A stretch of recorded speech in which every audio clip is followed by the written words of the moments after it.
নমস্কার দর্শকবৃন্দ, আশা করি সবাই ভালো আছেন। আপনি যদি খুব সদ্যই মা হয়ে থাকেন বা আপনার পরিবারের কোনো মহিলা যদি বাচ্চার জন্ম দিয়ে থাকে আর সে যদি বাচ্চাকে দুধ পান করাচ্ছে, তাহলে যদি বাচ্চার দুধ পান করানোর সময় তার দুধ ঠিকমতো না হয়, তার দুধ যদি কম হয়, আর এই দুধ কম হওয়ার কারণে বাচ্চার যদি খিদে না মিটে, বাচ্চা যদি ক্ষুধার্ত থাকে, তাহলে এই ভিডিওটি আপনার জন্য যথেষ্ট গুরুত্বপূর্ণ হতে চলেছে। কারণ আজকে এই ভিডিওতে আমি আপনাদেরকে বলবো যে কি কি কারণে, ঠিক কোন কোন কারণে মায়ের বুকের দুধ কম হয় এবং এই বুকের দুধকে বাড়ানোর উপায় কি, কি কি ঘরোয়া পদ্ধতি আমরা অবলম্বন করতে পারি বা ডাক্তার কি কি মেডিসিন দিলে এই মায়ের বুকের দুধ বেশি হতে পারে। তো এই সমস্ত কিছু নিয়ে আজকে এই ভিডিওতে আলোচনা করব। তো এই পুরো তথ্যগুলো জানতে আপনাদেরকে ভিডিওটি পুরোটি দেখতে হবে এবং ভিডিওটি যদি ভালো লাগে তাহলে অবশ্যই একটি লাইক দিতে হবে এবং আমার এই চ্যানেলটিকে সাবস্ক্রাইব করে দিতে হবে। আমি ফার্মাসিস্ট পার্থ সারথী ঘোষ, আর আপনারা দেখছেন আপনাদেরই চ্যানেল মেডিটক স্টুডিও। তো চলুন বন্ধুরা, আজকে কিছু নতুন জানা যাক।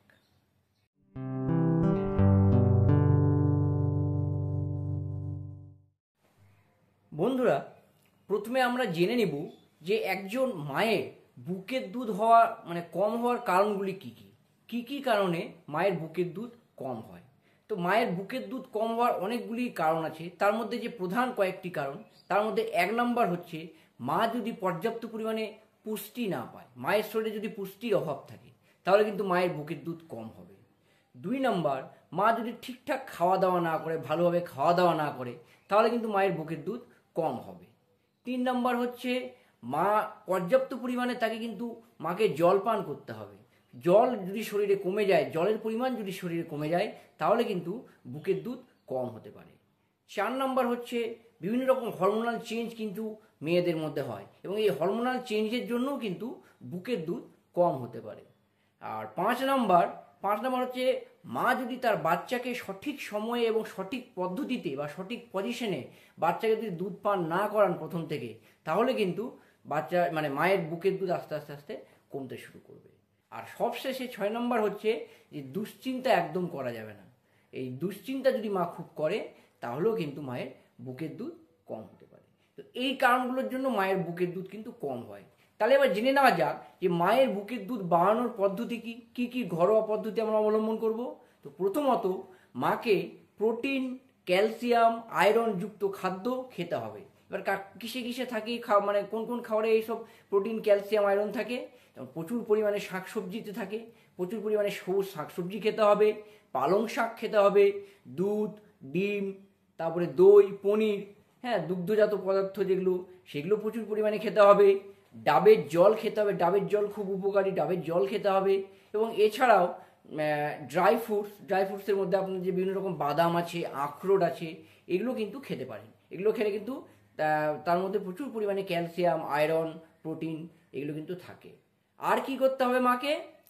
প্রচুর পরিমাণে জল খেতে হবে, শরীরকে কিন্তু হাইড্রেট রাখতে হবে। সারাদিন ধরে কমপক্ষে 8 থেকে 10 গ্লাস জল কিন্তু খেতে হবে, কারণ শরীরে যদি জলের মাত্রা কম হয় তাহলে কিন্তু বুকের দুধ কম হবে।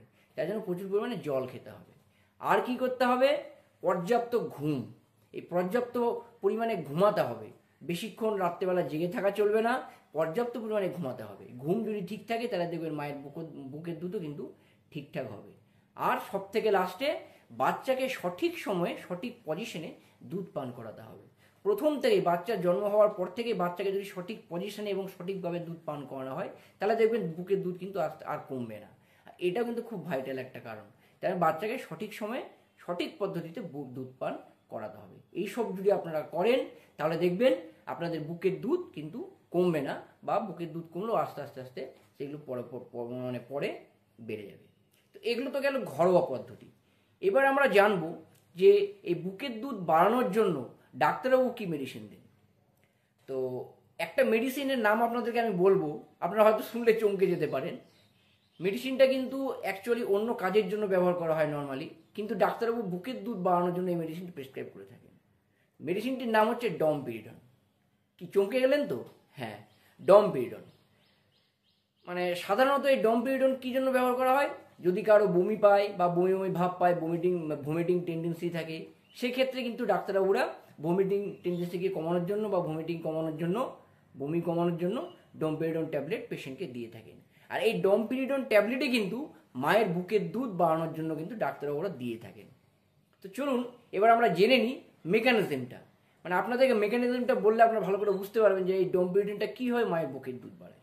প্রথমে বলে রাখি যে মানে মেয়েদের যে বুকের দুধ তৈরি হয় সেটার জন্য একটা কিন্তু কেমিক্যাল দায়ী, সেটা নাম হচ্ছে প্রোল্যাকটিন। ঠিক আছে, এই প্রোল্যাকটিন আমাদের শরীরে নির্গত মানে নিঃসরণ হলে, মেয়েদের শরীরে নিঃসরণ হলে কিন্তু মেয়েদের বুকের দুধ তৈরি হয়। আমাদের মস্তিষ্কের পিটুইটারি গ্রন্থি থেকে কিন্তু প্রোল্যাকটিন নিঃসরণ হয়।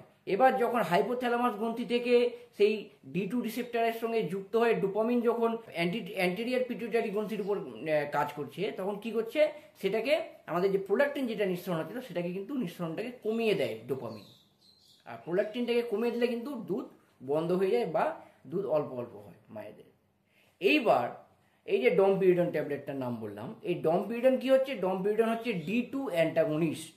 এটা কি করছে, যখন আমরা ডোমপেরিডন ট্যাবলেটটা খাচ্ছি তখন কি করছে, সেই যে আমি প্রথমে বললাম যে আমাদের মস্তিষ্কের D2 রিসেপ্টরের সঙ্গে ডোপামিন মানে যুক্ত হয়ে এই পিটুইটারি গ্রন্থির উপরে কাজ করছে। এই D2 অ্যান্টাগনিস্ট কি করছে, D2 রিসেপ্টরকে ডোপামিনের সঙ্গে যুক্ত হতে দিচ্ছে না, কম্বাইন হতে দিচ্ছে না। এবার যখন D2 রিসেপ্টরের সঙ্গে ডোপামিন কম্বাইন্ড হয়ে যুক্ত হতে পারছে না, তখন কিন্তু সেটা আমাদের ওই অ্যান্টেরিয়র পিটুইটারি গ্রন্থির উপরেও কাজ করতে পারছে না। আর যখন অ্যান্টেরিয়র পিটুইটারির উপরে ডোপামিন কাজ করতে পারছে না, তখন কিন্তু পিটুইটারি গ্রন্থি থেকে ঠিকঠাক এই প্রোল্যাকটিন নিঃসরণ হচ্ছে। আর ঠিকঠাক এই প্রোল্যাকটিন যখন নিঃসরণ হতে শুরু করছে, তখন কিন্তু বুকের দুধ ঠিকমতো তৈরি হচ্ছে। তো এটাই হচ্ছে মানে পুরো মেকানিজম। এইভাবেই কি করে ডোমপেরিডনটা আমাদের মায়েদের বুকের দুধকে কিন্তু বাড়িয়ে দেয়। এর ডোজ সম্পর্কে আপনাদেরকে একটু বলে দিই। ডাক্তারবাবুরা দেখবেন এই মেডিসিনটি একটি করে ট্যাবলেট দিনে 2 থেকে 3 বার কিন্তু মানে মায়েদেরকে প্রেসক্রাইব করে থাকেন। তবে এটা বেশি দিন খেতে হয় না। এই ট্যাবলেটটি কিছুদিন খাওয়ার পর যখন মায়ের বুকের দুধ হতে শুরু করে, তখন কিন্তু ট্যাবলেটটি আবার বন্ধ করে দিতে হয়। তো এই হচ্ছে এর পুরো পদ্ধতি এবং এর ডোজ। তো বন্ধুরা, আজকে তাহলে আপনারা ভালো মতো বুঝতে পারলেন যে কি কি পদ্ধতি অবলম্বন করলে একজন মায়ের বুকের দুধ ঠিকমতো হয়, মানে ঘরোয়া পদ্ধতিগুলি কি কি আছে এবং ডাক্তারবাবু বা কী কী মেডিসিন দিয়ে থাকেন, আর এই মেডিসিনগুলো কীভাবে কাজ করে, তার কার্যকারিতা কি, ডোজ কি, সম্পূর্ণ আমি আপনাদেরকে আজকে এই ভিডিওতে বললাম।